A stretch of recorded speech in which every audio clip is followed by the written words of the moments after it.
ladies and gentlemen, and movie lovers of all kind, and welcome back to the channel. As always, I am your host, Brett Murphy, and for today's video, we are going to be looking at 10 movie directors who hate their own creation. Being a director is not a simple job, and even I can tell from the outside looking in that it is no easy task. So when things don't turn out exactly how you envisioned them, it can be frustrating to say the least. And for these 10 directors, they spoke out publicly against their own product. Whether it was studio interference, lack of chemistry with the cast, or just plain old disappointment with the final outcome. And so, without further ado, let's hop right into things. Number 10, Matthew Kachwitz, Babylon AD. Matthew Kachwitz ends up at the number 10 spot because he is most likely the least recognized name on this list. That's no insult to him, as he has had a fairly successful acting career, but not so much as a director. So, Babylon AD released into theaters back in 2008, starred Vin Diesel and Michelle Yeoh, and despite their best efforts, it flopped. Hard. It flopped both critically and financially, and no one was more upset than the director himself. He tried to distance himself from the picture, stating that it was not what he envisioned. He originally said, "The movie was supposed to teach us that the education of our children will mean the future of our planet, and that all of the action sequences had a goal."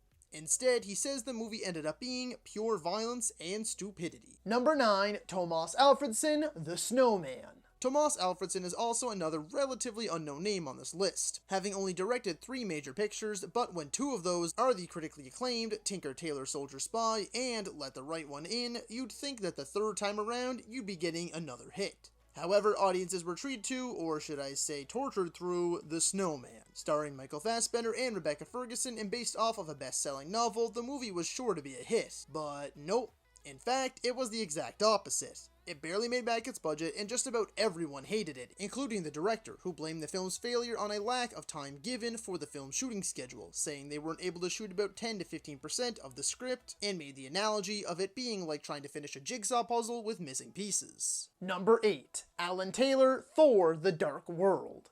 Alan Taylor is a fairly notable TV director, having directed episodes of some of TV's biggest shows, including Mad Men, The Sopranos, and most notably some of the best episodes of Game of Thrones. Sadly though, when it came time for his big screen shot, things didn't go quite so smoothly. Although I personally can find some mild enjoyment out of Thor: The Dark World, it is commonly considered to be among the worst of what the MCU has to offer. What Taylor later revealed was that he was promised full creative control over the project, but when it came time for the editing room, he said it turned into a different movie, stating that he did not enjoy the whole Marvel experience and that he hopes to never repeat it and wouldn't wish it on anyone else. Number 7, Michael Bay, Transformers: Revenge of the Fallen.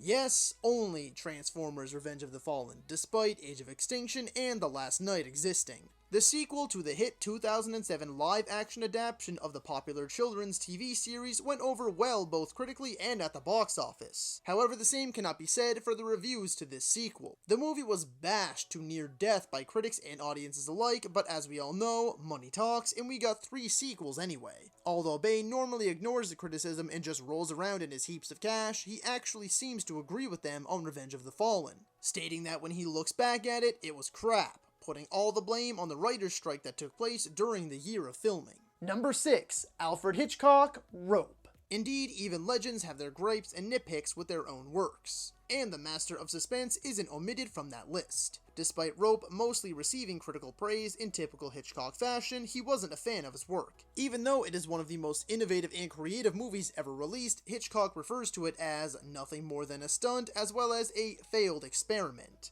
and he was reportedly happy to see it kept out of release for nearly 3 decades. On top of this, one of the film's stars, James Stewart, said it was the only movie he made with Hitchcock that he didn't like, believing he was miscast. Number 5, Joel Schumacher, Batman and Robin. After Tim Burton brought the Batman to life on the big screen unlike ever before back in 1989, he followed it up with a stellar sequel in 92. There was a cause for concern when he was left out of the following sequel, but when acclaimed director Joel Schumacher stepped in, all of those fears faded away. Though Batman Forever was far campier than its predecessors, and Michael Keaton also did not return, the movie still found mainstream success. The same, however, cannot be said for its sequel, the dreadful Batman and Robin. It seemed as though everyone who was involved in this movie hates it, like literally every single one of them. I'm pretty sure each of them has publicly apologized at least once at some point, but Schumacher has certainly apologized the most, stating time and time again just how sorry he was to the fans for making such a disappointing product. He mostly chalks the failure up to the fact that the studio pushed him into making a movie that would sell as many toys as possible. 4. David Lynch, Dune. The director with arguably the most, interesting filmography on here. Lynch's 1984 Dune was meant to be the director's first true epic, and it was going to rock the whole industry. Lynch even turned down directing Return of the Jedi to do this project, despite never actually reading Frank Herbert's critically acclaimed novel. And after turning in a whopping 5 drafts of the script, the film came out as far less than epic. In fact, to most folks, it was mediocre at best. To this very day, Lynch still regrets taking on the project, even though he saw so many possibilities, he admits he shouldn't have done it. Whoa, hold on there for just a quick second. If you're enjoying this video, don't get stuck in that 84% who are currently watching and not subscribe to my channel. Be sure to hit that subscribe button right now in order to find more content just like this. It would be a huge help to me and my channel, and I would greatly appreciate it.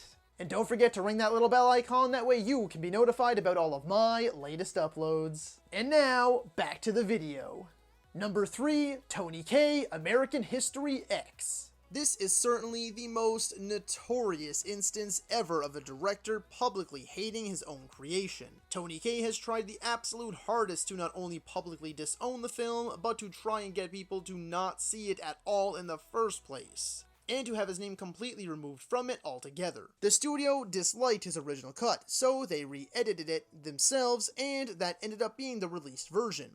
Kay hated it so much that he wrote a rumored 5 open letters to the press begging audiences not to see it. He even pulled it from the Toronto International Film Festival and tried desperately to have his name removed from it, only for that to be rejected, and still to this day his name remains on it as the sole director of the film.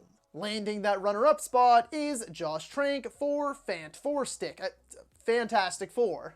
A blow-up so big and so bitter it essentially ended a career. Josh Trank had just come off of directing the indie hit Chronicle. The film went over so well, and Trank was considered a young and upcoming hot commodity. In a short period of time, he was signed on to direct a new Star Wars film for Disney and a reboot of Marvel's first family, the Fantastic Four. Things appeared to be going well, and Trank was on cloud 9. But after the studio saw the initial cut, Trank was ordered to do extensive reshoots that are very noticeable in the final product, and he absolutely despised what the film had become, taking to Twitter just a mere month before the film's release, saying that a year ago he had a fantastic version of this, and it would have received great reviews, but you'll probably never see it. After this, the media had a feeding frenzy, and with so much bad press and bad blood between the studio and the director, the film bombed at the box office and garnered horrid reviews. Since then, Trank was dropped from most projects, including the Star Wars one, and has only directed one film, Capone, which received lukewarm reviews at best when it released on VOD. And coming in at number 1 on today's list is David Fincher for Alien 3.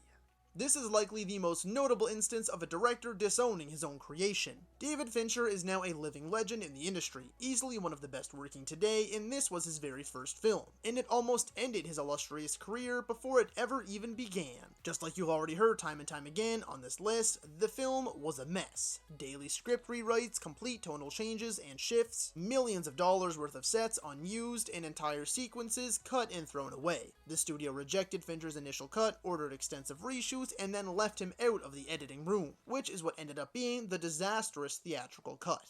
The later released assembly cut was an improvement, but it was not overseen by Fincher. In later years, he has gone on record to say he had to work on it for 2 years, got fired from it 3 times, and had to fight for every single thing. No one hated it more than him, and no one hates it more than him. Arguably the only blemish on his otherwise flawless career. So that is all for today's video, folks. Be sure to let me know down in the comments if you agree or disagree with my 10. And while you're at it, feel free to let me know what you would like to see for my next top 10 video. If you enjoyed that video, be sure to hit that thumbs up button, and if you'd like to see more content, consider subscribing to my channel and ringing that little bell icon, that way you can be notified about all of my latest uploads. And as always, stay safe, thank you so much for watching, and that's a wrap. Hey you, yeah you, if you made it this far, just know I appreciate you, and while you're here, consider hitting that subscribe button.